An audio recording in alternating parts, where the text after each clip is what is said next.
Pernah nggak kamu kenal seseorang yang lebih sering diam di rumah, jarang nongkrong, jarang ikut acara, dan seolah-olah menghilang dari dunia luar? Atau mungkin itu kamu sendiri. Orang sering langsung menilai, dia antisosial, pemalas, atau nggak punya kehidupan. Tapi kenyataannya, psikologi di balik orang yang jarang keluar rumah jauh lebih dalam dari itu. Bayangkan ini, ada seseorang yang dulunya aktif, sering tertawa, sering keluar, punya banyak teman. Tapi perlahan, dia berubah.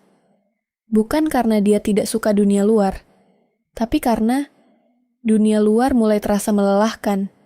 Setiap percakapan terasa seperti harus berperan. Setiap pertemuan terasa seperti harus jadi versi diri yang bukan dirinya. Dan tanpa sadar, rumah jadi satu-satunya tempat di mana dia bisa benar-benar jadi dirinya sendiri. Secara psikologis, ini sering berkaitan dengan emotional exhaustion. Ketika seseorang terlalu sering menghadapi tekanan sosial, ekspektasi orang lain, atau bahkan luka dari hubungan masa lalu, otaknya mulai mencari cara untuk melindungi diri. Dan salah satu cara paling sederhana adalah mengurangi interaksi. Ada juga yang disebut sebagai social battery. Setiap orang punya baterai sosial yang berbeda. Ada yang cepat habis saat berinteraksi, terutama mereka yang cenderung introvert atau overthinker. Bagi mereka, keluar rumah bukan sekadar aktivitas ringan, tapi sesuatu yang menguras energi secara mental. Jadi, ketika mereka memilih diam di rumah, itu bukan karena mereka tidak mau hidup, tapi karena mereka sedang mengisi ulang diri mereka. Tapi, ada sisi lain yang lebih dalam.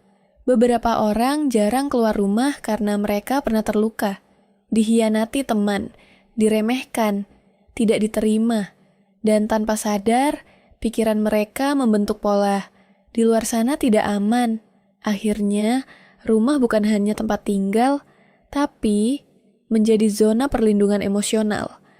Namun, di titik tertentu, diam di rumah juga bisa berubah menjadi jebakan. Semakin lama seseorang menghindari dunia luar, semakin besar rasa cemas untuk kembali keluar. Ini disebut sebagai avoidance cycle. Kamu menghindar, merasa lebih aman, tapi juga semakin takut menghadapi dunia. Dan siklus itu terus berulang tanpa disadari. Jadi, apakah salah jika seseorang jarang keluar rumah? Tidak selalu. Kadang itu adalah bentuk self-care. Kadang itu adalah cara bertahan. Tapi yang perlu diperhatikan adalah, apakah itu pilihan atau pelarian?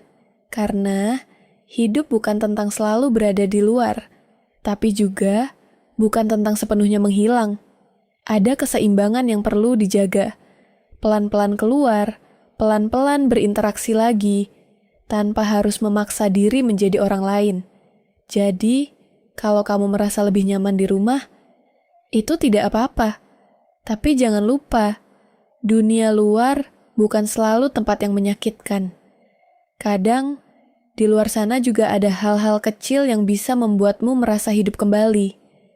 Mungkin bukan karena kamu tidak suka dunia, mungkin kamu hanya belum menemukan tempat yang terasa seperti rumah, di luar rumahmu sendiri.